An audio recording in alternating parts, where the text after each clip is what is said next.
Now we're going to want to use this notion of ratios and proportionality to solve, well, word problems, more generally to solve problems that we encounter in the real world. In order to do that, there are some specific things that we need to know.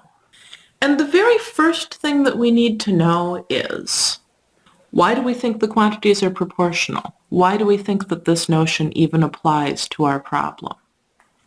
And there are some common situations where the notion of proportionality is going to apply. The first one is, well, the notion of proportionality is going to apply when something is happening at some fixed rate. So when increasing one quantity causes another quantity to increase. Examples of this might include if we're moving at some speed, or we're buying or selling something, or more generally, we're using resources. For example, if I tell you that I need 2.5 yards of cloth in order to make 3 bags, and I want to know how much cloth I need for some specified number of bags. So buying or selling is kind of a more specific form of this using resources idea. Sometimes we don't have a fixed rate. Sometimes changing one quantity doesn't necessarily change the other, but instead we want a specific mixture. And one really common example of this situation is when we are scaling a recipe, or more generally making a scale drawing, or maybe we're trying to get a representative group. What does that mean? So for example, maybe a company employs 85 men and 51 women.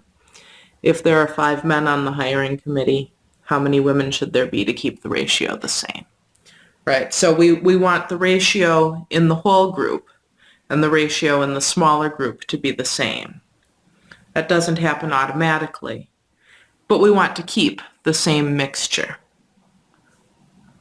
Okay, so those two situations where we have some fixed rate and changing one quantity causes the other to increase, or we have a reason to want to keep quantities proportional. Those are the two situations really in real life where we'll encounter proportional quantities. In practice, in word problems, we'll often know that this is a job for proportions because something in the text will tell us that the quantities are proportional.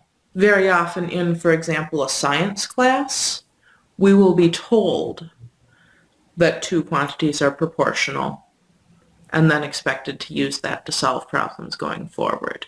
Okay, once we've established that proportions are the right technique, what else do we need to know? Well, we need to know what ratio is it that stays constant. So what 2 quantities are we talking about, and what order do we want to look at them in? In what order? It turns out that what order doesn't strictly matter. What? Yeah, we get to pick the order.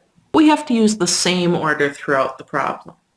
So if I start out the problem talking about the ratio of men to women, I have to always talk about the ratio of men to women and never talk about the ratio of women to men. And finally, we need to know what the value the ratio has in some situation. So in order to actually solve the problem, we need to know what both quantities are at least once. So we decide that proportions are the right technique. We decide what ratio we're talking about, and we find a place where we know both quantities at least once. Once we have all that, we can write a proportion in order to solve our problem. Shall we see an example? Suppose we know that Jane is a carpenter who makes chairs at a constant rate. In 5 days of work, she makes 11 chairs. And we'd like to know how long it'll take her to make 25 chairs. Okay, so first we need to have reason to believe that these quantities are proportional. What is it about this story that makes us think that these quantities might be proportional? Right, the story tells us she makes chairs at a constant rate. So making another chair will cause her to work longer, or to think of it another way, working longer will cause her to make another chair. That tells us that the number of chairs she makes.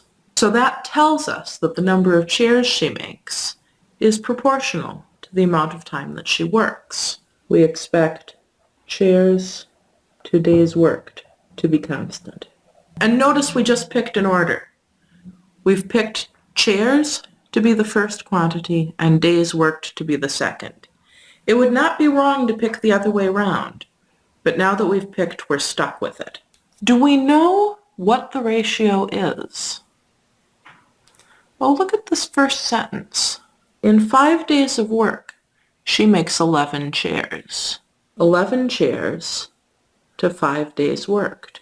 We need to make sure that those numbers actually go together, right? The 11 chairs, is that what she makes in 5 days, or is that what she makes in some other circumstance?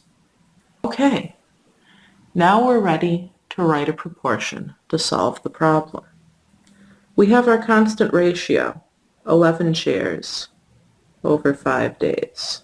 And notice, again, the order we decided we're going to need to have chairs on top and days on the bottom. Okay, what's the question? The question is asking if she makes 25 chairs, that's a number of chairs. So I have to write it in a place for a number of chairs.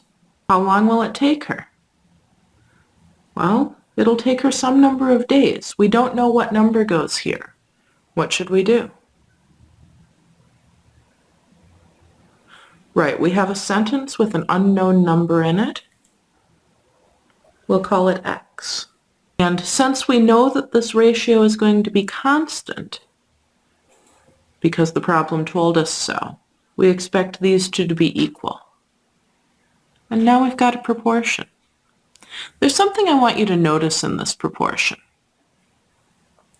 and that's the units. When we look at our cross products, here we're going to multiply chairs times days, and here we're going to multiply days times chairs. That's the same pair of units either way. In order to be able to solve a proportion, the pairs of units need to match up like that. If not, if they don't match like that, either you have to do something fancy or you have the wrong proportion. But our units do match. Let's look at the cross products and see if we can solve this problem. So now that we've matched them up, we can go ahead and ignore the units. 11 chairs times x days. And the other cross product is 5 days times 25 chairs. These values, this 5 times 25, this 11 times x, these cross products don't really mean anything in terms of the story. And that's part of why we're just kind of ignoring the units for now, because that might make us think that there's something more complicated going on than there really is. So I have 11 times x equals 25 times 5. I can just do this multiplication.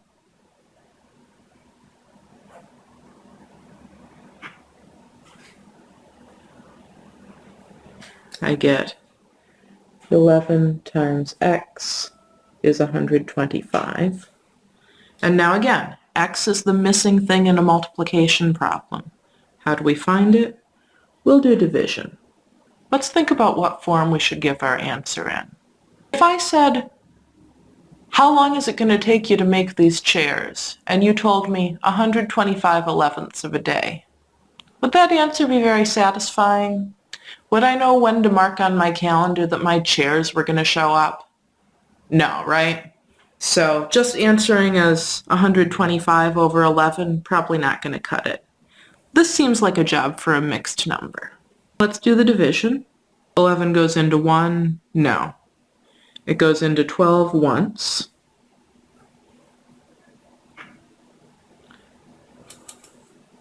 11 goes into 15.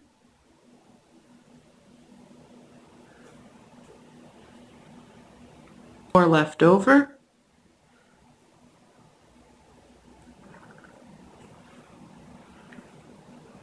So we have x is 11 and 4/11.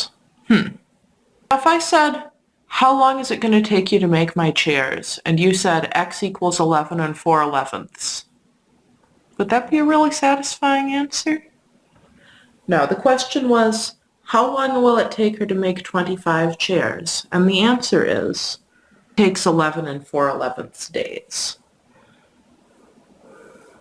And yes, it is necessary to take that last couple seconds and actually write down the answer in words. Let me give you an example to try.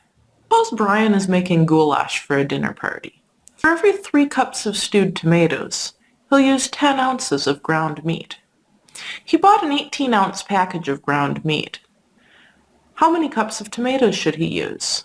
Give your answer as a mixed number. Pause the video and try this now.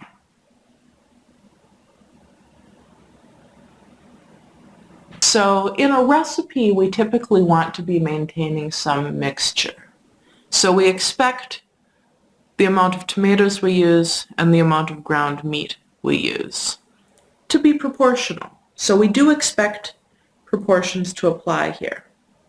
What ratio are we interested in? Well, there are only 2 quantities in the story. We're interested in the ratio of tomatoes to ground meat. You may have chosen the order ground meat to tomatoes. If you did, you will get exactly the same answer. We know that ratio? Well, the first sentence says, for every 3 cups of stewed tomatoes, he'll use 10 ounces of ground meat. So yeah, this first sentence describes the ratio to us. The ratio of tomatoes to ground meat is 3 cups to 10 ounces. What is it that we want to know? Well, we know that for his dinner party, Brian is using 18 ounces of ground meat. We can assume he wants to use up the package that he bought. So what we want to know is how many cups of tomatoes. So our unknown, the thing we want to find out, is a number of cups of tomatoes. And we want the number of cups of tomatoes that goes with this 18-ounce ground meat. So again, looking at the units in the cross products, we have cups times ounces. In the other cross product, we have ounces times cups. Those match, so we're good to go. The first cross product will take 3 times 18. The second cross product will take 10 times x. And we want to get those to be equal. So 3 times 18 we're going to have to work out. 3 times 8 is 24. 3 times 1 is 3, 4, 5. We'll have 54, and we'd like that to be 10 times x. So x is the missing thing in a multiplication problem. We need to do division to find it. X is going to be 54 divided by 10. Now, as a whole number problem, we happen to know that 54 divided by 10 is 5 remainder 4. Right, just looking at that. So we want our answer as a mixed number, not a decimal, right? A mixed number in lowest terms, yes. We'll have x is 5 and 4/10. Can we simplify 4/10? I think those have a factor in common, don't they? 4 is 2 times 2. 10 is 2 times 5. So yeah, 5 2/5. Again, if you're Brian and you ask someone, how much tomato should I use? And they say, X equals 5 2/5. You're probably going to throw hot ground meat at them, right? How much tomato should Brian use? He should use 5 2/5 cups tomatoes.